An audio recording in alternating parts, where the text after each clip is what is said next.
नक्कीच पंडित नेहरूनंतर सर्व राजकीय पक्षात संपूर्ण देशभरात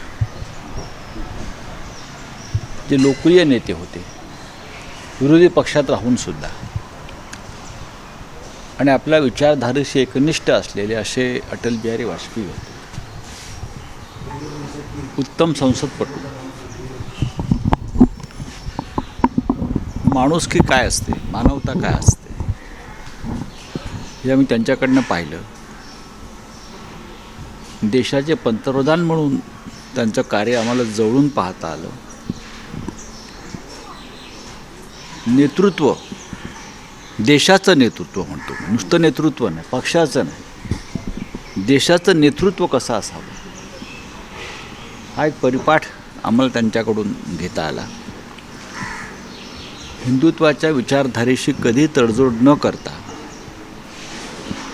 हा देश सगळ्यांचा आहे आणि देशातलं जी एकात्मता आहे ही कायम टिकली पाहिजे ह्याच्यावर भर देऊन राजकारण करणारे,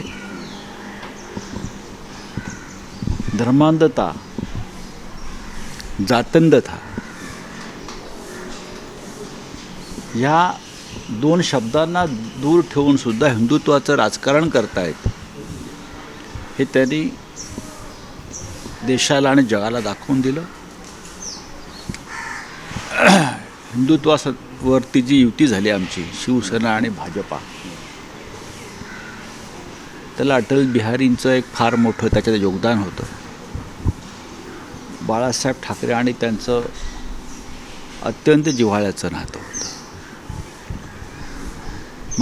देशामध्ये NDAचं सरकार असताना अनेक प्रसंगी देशाचे प्रधानमंत्री म्हणून ते हिंदू हृदय सम्राट बाळासाहेब ठाकरेंशी अनेक विषयांवरती चर्चा करत होते, सल्लामसलत करत होते.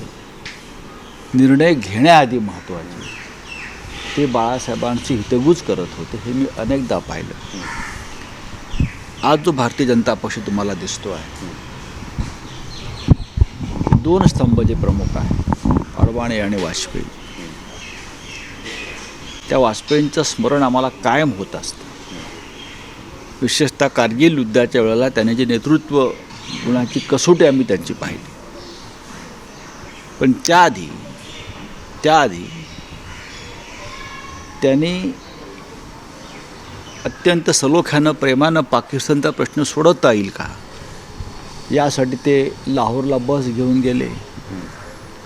आग्र्याला त्यांनी मुशर्रफबरोबर चर्चा केली. त्यांनी प्रत्येक मार्गाचा अवलंब केला आणि शेवटी काहीच त्यातून निष्पन्न होत नाही. तेव्हा राष्ट्राचा स्वाभिमान टिकवण्यासाठी त्यांनी कारगिल युद्धामध्ये हिंदुस्थानची एक भूमिका जी होती, शौर्याची, ती त्यांनी बजावून दाखवली. अटल बिहारी वाजपेयी हे देशाचे असे नेते आहेत की ज्यांचं स्मरण हे सदैव राहील. तर किशोरताई पेडणेकरांचा माणूस खूप वर्षांनी म्हणजे मुंबई महानगरपालिकेच्या अशा महापौर आहेत ज्या स्वतः नगरसेविका बनून कोविडच्या वेळेला त्या एक झुंजार शिवसेनेच्या झुंजार रणरागिणी आहेत. त्या महापौर जरी असल्या, त्या महापौर पदावरती असल्या तरी त्यांचा जो बाणा आहे तो एका शिवसैनिकाचा आहे. तुम्ही पाहत असेल त्यांच्या कामाची तरा. आणि मुंबईचं महापौरपद हे शोभेचं नाही, हे किशोरीताई वारंवार दाखवत असतात आपल्या कार्यानं.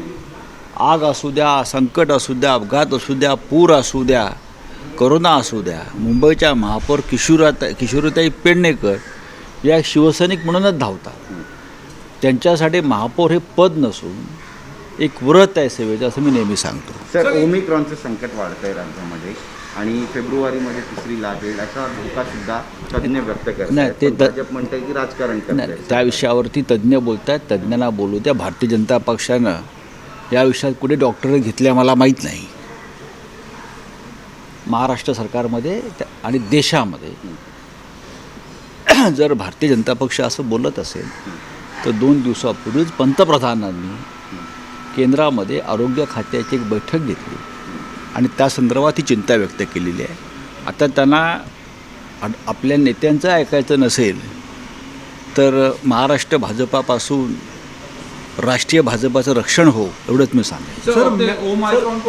मॅवासारखे आवाज करून हिनवलं जाते विधानसभेमध्ये अशा प्रकारची. त्याच्यावर ते काल उत्तर दिलेलं आहे प्रभूंनी. ओमाइक्रॉन को लेके जो केसेस बढ़ रहे हैं, यहाँ पे भी कर्फ्यू, नाइट कर्फ्यू लगा और जो रिस्ट्रिक्शन लग रहा है उसको लेके बात यहाँ की बात नहीं है, यहाँ वहाँ की बात नहीं है, देश की बात करना चाहिए. प्रधानमंत्री का ये आदेश है, ये केंद्र सरकार का आदेश है नाइट कर्फ्यू का. ये कोई एक स्टेट का आदेश नहीं है. चीन में शुरू हो गया है, ब्रिटेन में शुरू हो गया, मध्य प्रदेश में नाइट कर्फ्यू लगाया है, दिल्ली में लगाएंगे. ये प्रधानमंत्री मोदी जी का आदेश है. पंडित नेहरू जी तो हमेशा कांग्रेस पार्टी के शीर्ष नेता रहे, प्रधानमंत्री रहे. लेकिन पंडित नेहरू जी के ज़माने से अटल जी संसद में रहे और पंडित नेहरू भी अटल जी को उस वक्त इतना ही सम्मान करते थे, युवा अटल जी से इंदिरा गांधी तक, राजीव गांधी तक, हर किसी को अटल जी बहुत ही प्रिय थे.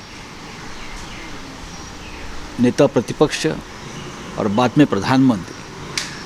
अटल जी का नेतृत्व पूरे देश में छाया हुआ. पूरे देश के नेता थे वो, किसी एक पार्टी के नेता नहीं थे, किसी एक पार्टी के नेता नहीं थे या किसी एक विचारधारा के ही नेता नहीं थे. वो पूरे देश के नेता थे. पंडित नेहरू के बाद मैं अटल जी को ही मानता हूँ कि जिसने देश का नेतृत्व किया, कठिन समय में नेतृत्व किया, सभी को साथ लेकर नेतृत्व किया. ज़रूर उनकी विचारधारा हिंदुत्ववादी रही. बार बार वो कहते रहे संकट के समय में कि हिंदू मार नहीं खाएगा, लेकिन उसका मतलब ये नहीं था कि और कोई मार खाएगा और किसी को हम मारेंगे.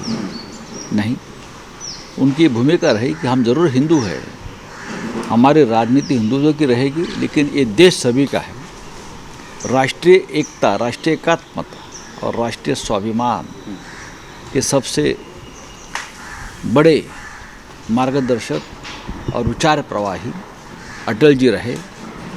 इस शतक के सबसे बड़े नेता रहे और हमेशा हम उन्हें याद करेंगे.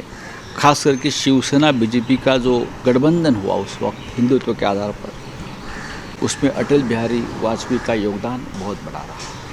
आपने आडवाणी जी की बात की और जी हाँ, मैंने कहा ना कि दो नेता प्रमुख रहे भारतीय जनता पार्टी को आज जहाँ है उस शीर्ष स्थान पर लेने के लिए, उसमें अटल जी के साथ आडवाणी भी थे. आज अटल जी नहीं है, लेकिन उनकी याद हमेशा रहेगी. कारगिल के युद्ध में उनकी नेतृत्व क्षमता हमने देखी है.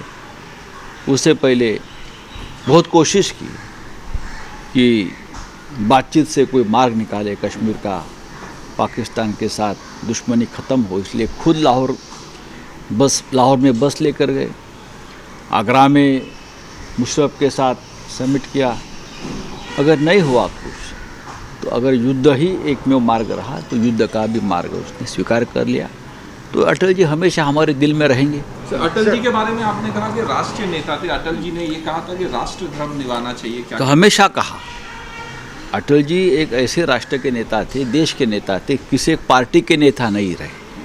अटल जी को देश ने कभी किसी एक पार्टी के नेता के तौर पर नहीं देखा. अटल जी को हमेशा एक देश के नेता के तौर पर देखा.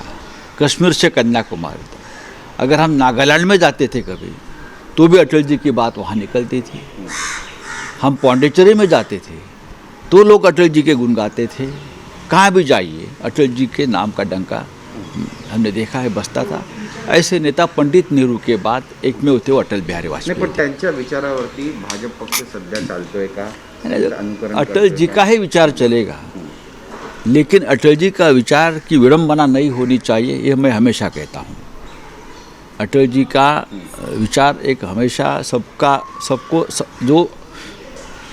साथ सबका विकास, ये अटल जी को ही शोभा देता है. इतना मैं कहूँगा.